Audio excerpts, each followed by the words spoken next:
Have you ever stopped to think about how that roar of a stadium crowd, the real intense competition, the million-dollar prizes, it's not just for basketball or football anymore. Right.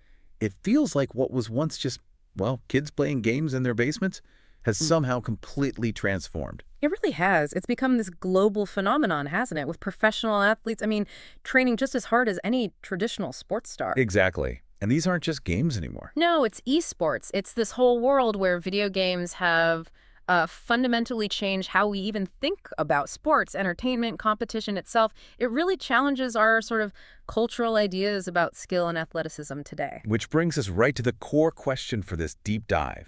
How on earth did that happen? And maybe more interestingly, what kind of social patterns or cultural norms did we just miss during its, incredibly fast rise? Yeah. What does this whole evolution from, dusty arcades to these huge international events actually tell us about where entertainment, sports, and our digital lives are heading? Well, that's our mission today, isn't it? We're going to unpack that journey. Sort of like Social Detectives, digging into its origins, how it blew up into this billion-dollar industry, and the deep impact it's having on society. We want to challenge those old assumptions, Yeah. right? About skill, community, what an athlete even looks like now. Exactly. Uncover the hidden dynamics behind this massive shift. Okay, so let's start with today. Paint a picture of the modern esports landscape. Because the scale it's kind of hard to wrap your head around sometimes. It really is. We're talking multi-billion-dollar industry. Actual dedicated stadiums, packed out, prize pools that make your eyes water, bigger than many traditional sports. And the players, the athletes, they're not just casually playing? Oh, absolutely not. They are laser-focused. Rigorous training schedules, coaches, analysts, the whole 9 yards. So the question is, how did we get from, Pac-Man high scores to this? What's the origin story here? Well, it goes back further than most people think, actually, to the early 80s, believe it or not. At first, it was just local arcade competitions, who could get the highest score. Bragging rights. Exactly. Bragging rights, maybe a small prize. And informal stuff on home consoles, very small scale, very local. But the real turning point, the thing that started weaving this new social fabric, that was the internet in the 90s, online gaming just exploded. Ah, right. Games like Quake, StarCraft, I remember that era. What was so special about those, beyond just being able to play someone far away? That's a great question, because it wasn't just remote play. Yes, that was huge. Suddenly you had these much larger, more diverse communities forming online, Right. not limited by geography. You can play someone across the world. Okay. But the critical development, thinking about it culturally, was the introduction of spectator modes and replay system. Ah, so people could watch. Precisely. This was the game changer. It laid the social groundwork for watching games as a shared experience. Think about it, without the ability for an audience to watch, to analyze, to share the tension, the excitement, it would have just stayed a thing players did. Right. It wouldn't be a spectator sport. Exactly. Yeah. That spectator element, that ability to share the narrative, was fundamental. It paved the way for competitive gaming to become something people gathered to watch. I hadn't really considered how crucial that spectator function was. Yeah. Right from the early days. Okay, so these online communities are growing. People can watch. When did it get, organized? When did leagues and pro gaming really start to emerge? That started picking up steam in the early 2000s. You had games like Counter-Strike, Warcraft III becoming incredibly popular, and that led to, actual professional teams forming. Tournaments started offering pretty substantial prize money. So the idea of a pro gamer wasn't totally crazy anymore. It started to become a bit more real, yeah. At least within those communities. Then the next huge leap, the true distribution revolution, that came in the 2010s with streaming platforms like Twitch. Twitch, yeah, that felt like a massive cultural shift. How did platforms like that change the game so drastically, turning it from something niche into, a global spectator thing? Well, what's fascinating about Twitch and similar platforms is they didn't just show the games. They built community on a scale we'd never seen before. How so? You could be watching a tournament live, right?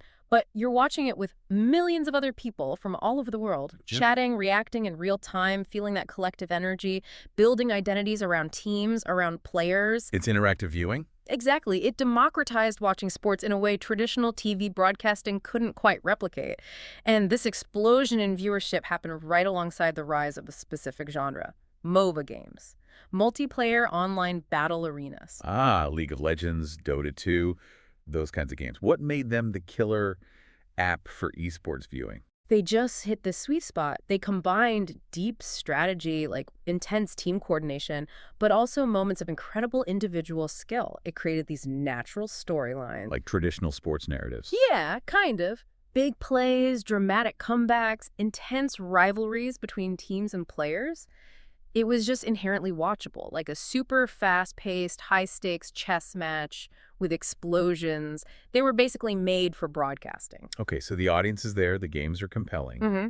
But what about the money? You mentioned early struggles. How did esports go from players barely scraping by to the big business it is now? Right. That financial evolution is a huge part of the story, and it reflects broader changes in how we, value and monetize digital stuff. Early on, yeah, it was mostly small sponsorships, maybe some ad revenue. Teams and players often really struggle. Not exactly sustainable. Not at all. But today, it's completely different. The revenue streams are so diverse. You've got massive media rights deals, big networks paying serious money to broadcast tournaments. Like traditional sports rights. Exactly. Then you have huge sponsorships from global brands, not just tech companies anymore. Massive merchandise sales fans are really passionate. Ticket sales for live events in those stadiums we mentioned. And even in-game purchases, where players buying items can directly support the competitive scene.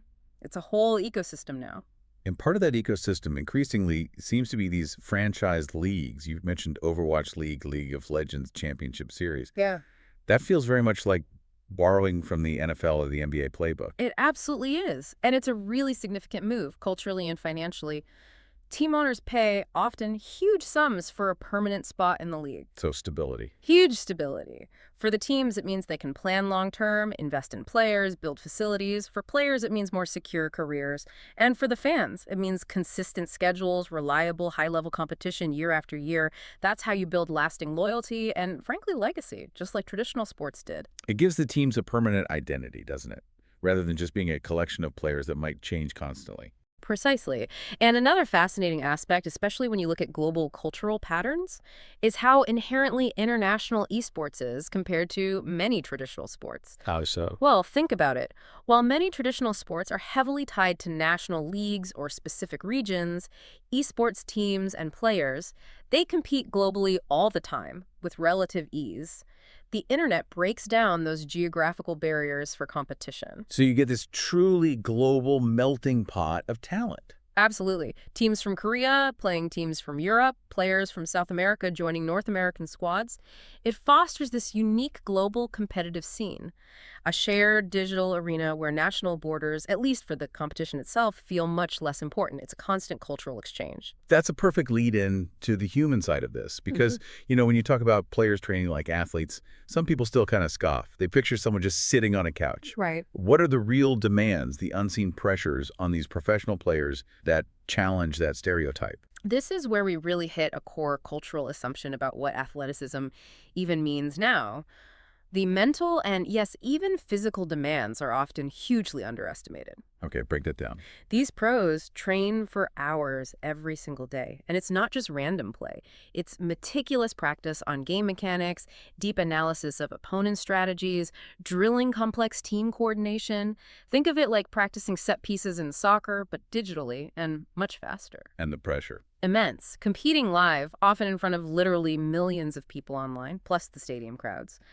Knowing that one tiny mistake, a fraction of a second reaction time difference, could cost your team the win, potentially millions in prize money, that creates intense mental stress. Yeah, I can imagine. We see significant issues with stress, anxiety, burnout, just like in any high-pressure elite sport or profession. It's a demanding cognitive performance environment. It's definitely not just a game at that level. Yeah. But the ecosystem isn't just the players anymore, right? Yeah. You mentioned other roles emerging. Oh, absolutely. The whole infrastructure around the players has exploded.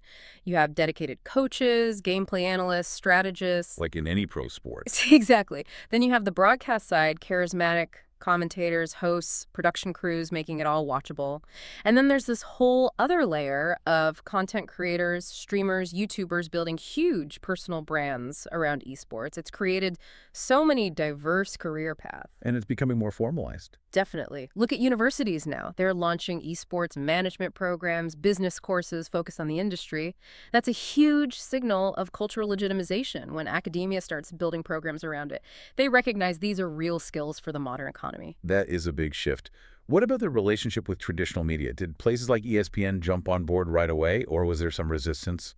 Oh, there was definitely resistance initially. It was a complex, evolving thing. For a long time, traditional media mostly viewed esports as, a niche hobby, maybe something for the tech section, but not serious sports or entertainment coverage. A cultural blind spot, maybe? You could say that.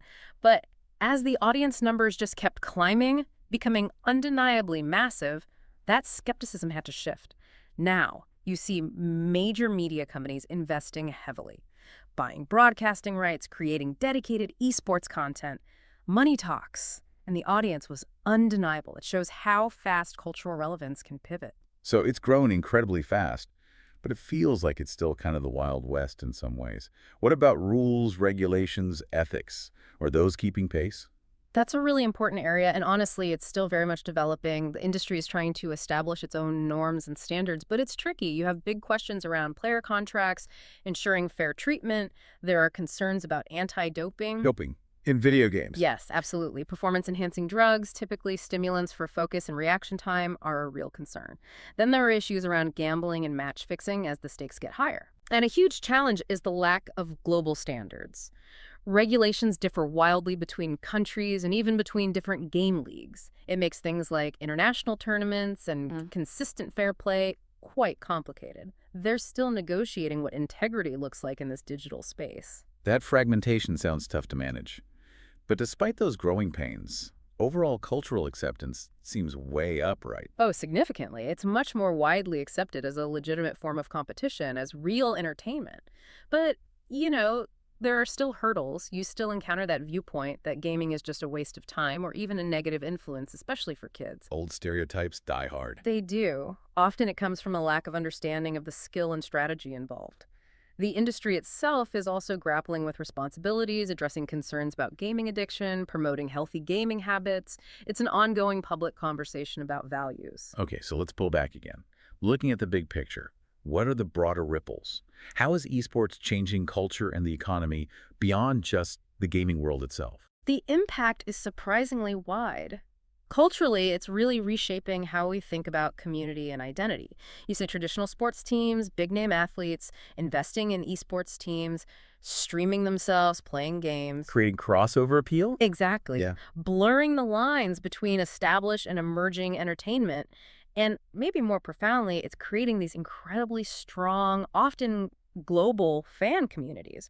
People feel deeply connected to teams and players they might never meet from anywhere in the world. A new kind of digital belonging. Precisely. Right. Which fosters this unique global cultural exchange, but also raises important questions the industry has to navigate about, say, cultural representation within teams and games. And economically, it's not just the prize money and media deals. No, the ripple effect is much bigger. Cities are now actively competing to host major esports tournaments, investing in arenas and infrastructure because they see it as economic development, as tourism. Bringing in fans and money. Right. And universities aren't just teaching esports business, they're building gaming arenas, offering scholarships, integrating it into athletic departments, which leads to this fascinating intersection with education itself. How so? Well, people are starting to recognize and value the skills developed through high-level competitive gaming. Things like Strategic thinking, rapid decision-making under pressure, complex problem-solving, intense teamwork and communication, adaptability. These aren't just game skills, are they? No, those sound like skills highly valued in almost any modern workplace. Exactly. It's forcing a reassessment of what we consider valuable competencies in the 21st century, validating skills perhaps dismissed by older ways of thinking. And looking forward, this integration will only deepen. More crossovers with traditional sports, music, film. Technology like VR and AR could create even more immersive experiences. And mobile gaming could bring esports to even more people globally. Potentially billions, especially in regions where PC or console access is limited. It just keeps broadening the cultural reach. Wow. So this deep dive really highlights an incredible journey, doesn't it? From a dismissed hobby to this global force that's genuinely redefining our ideas about sport, about entertainment, about skill itself. It's more than just a new form of entertainment. It signifies a fundamental shift, doesn't it? how we think about competition, achievement, community in this increasingly digital age. Driven by technology, yes, but also by very human desires for connection and mastery. It definitely forces us to expand our definitions. Absolutely. The rise of esports has undeniably challenged our traditional notions of what a sport is, who an athlete can be. So, thinking about everything we've discussed, final thought perhaps for you, our listener. How should we understand and integrate these new forms of competition into our shared culture? What does this digital evolution ultimately tell us about the future of human endeavor?